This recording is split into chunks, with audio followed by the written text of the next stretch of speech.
L'expansion de Rome affecte profondément la structure politique et sociale de la cité.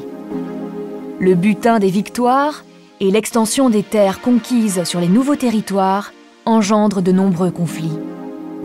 La corruption, les intrigues, les assassinats politiques et les guerres civiles marquent les 2 derniers siècles de la République.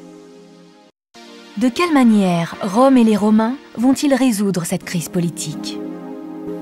Malgré les tentatives de réforme, les Romains ne parviennent pas à restaurer sa stabilité. Pour résoudre ces problèmes, Rome fait appel, entre autres, à 3 jeunes hommes, Pompée, Crassus et César. À eux 3, ils forment secrètement le triumvirat. Mais chacun d'eux rêve du même objectif, le pouvoir absolu. Ce qui signifie à terme la fin de la République en tant qu'organisation de l'État et la désignation d'un homme seul à la tête d'un empire.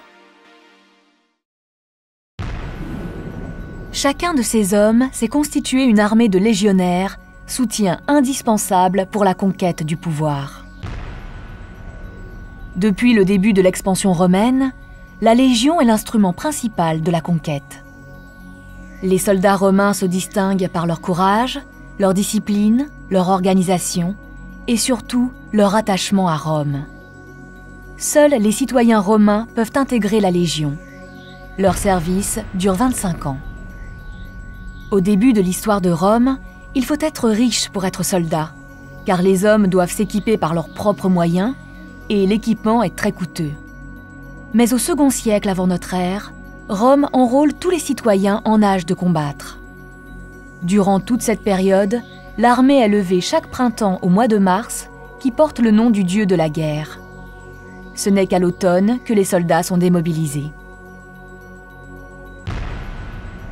Mais avec l'intensification des conflits et l'agrandissement de l'Empire, l'armée romaine devient permanente. Ainsi, les nombreuses années de conquêtes accumulées par ces hommes font que dans tout le monde antique, il n'existe pas d'armée plus redoutable que les légions romaines.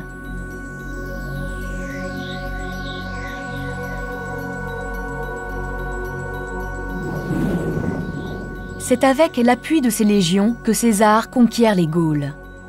À cette époque, César est le gouverneur de 2 provinces gauloises, la Gaule cisalpine et la Narbonnaise.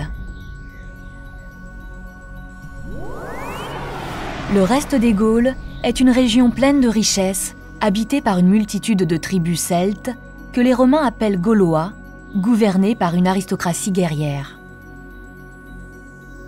Gaulois et Romains se connaissent bien. Malgré les combats qui les ont opposés, les échanges commerciaux sont nombreux. Mais il n'existe chez les Gaulois aucune unité si ce n'est religieuse. Chacun défend ses intérêts, c'est pourquoi certaines tribus se mettent parfois au service de chefs militaires romains. En 58 avant notre ère, César, qui recherche la gloire et la richesse, profite d'un conflit opposant les Éduins et les Helvètes pour lancer une grande expédition militaire et envahir tout le territoire gaulois.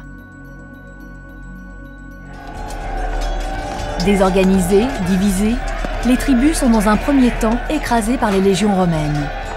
Mais en 52 avant notre ère, les clans réussissent à s'entendre sur un commandement unique confié au jeune noble Vercingétorix de la tribu des Arvernes. Les troupes romaines subissent alors quelques défaites, dont une cuisante à Gergovie.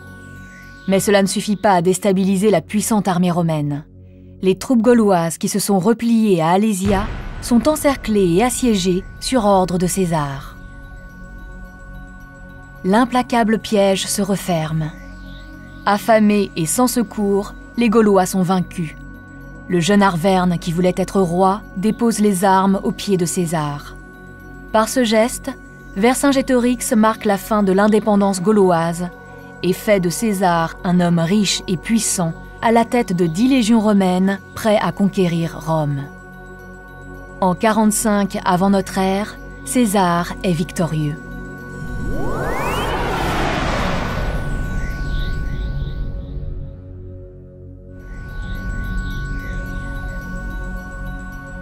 Il cumule alors tous les pouvoirs et impose au Sénat de le nommer dictateur perpétuel.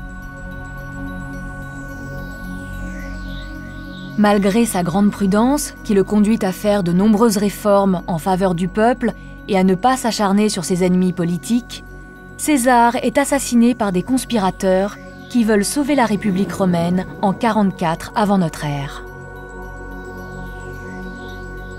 Cet assassinat entraîne à nouveau la guerre civile et aboutit 15 années plus tard au triomphe du fils adoptif de César, Octave. Après cette longue période de guerre, Rome est prête, au nom de la sécurité et de la paix, à accepter l'autorité d'une seule personne. Mais pour ne pas commettre la même erreur que César, Octave se fait appeler Auguste, le sacré, l'élu des dieux, et renonce au titre de roi. Il est le princeps, le premier des citoyens. Et si Auguste maintient les institutions républicaines, en réalité, il détient l'essentiel des pouvoirs. En 27 avant notre ère, il devient le premier empereur de Rome. Sous son règne, les frontières s'élargissent. En digne successeur, Auguste reprend le programme de César. La politique de grands travaux et la construction d'un réseau routier dans tout l'Empire accélèrent la romanisation et assurent l'unité des provinces romaines.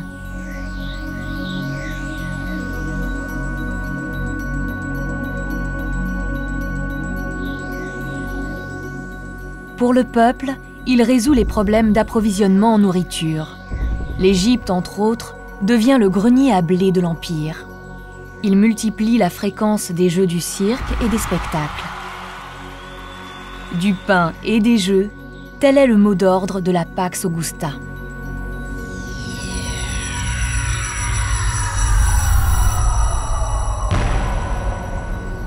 Enfin, pour assurer la stabilité du pouvoir, Auguste choisit de son vivant celui qui lui succédera, ainsi l'Empire devient héréditaire.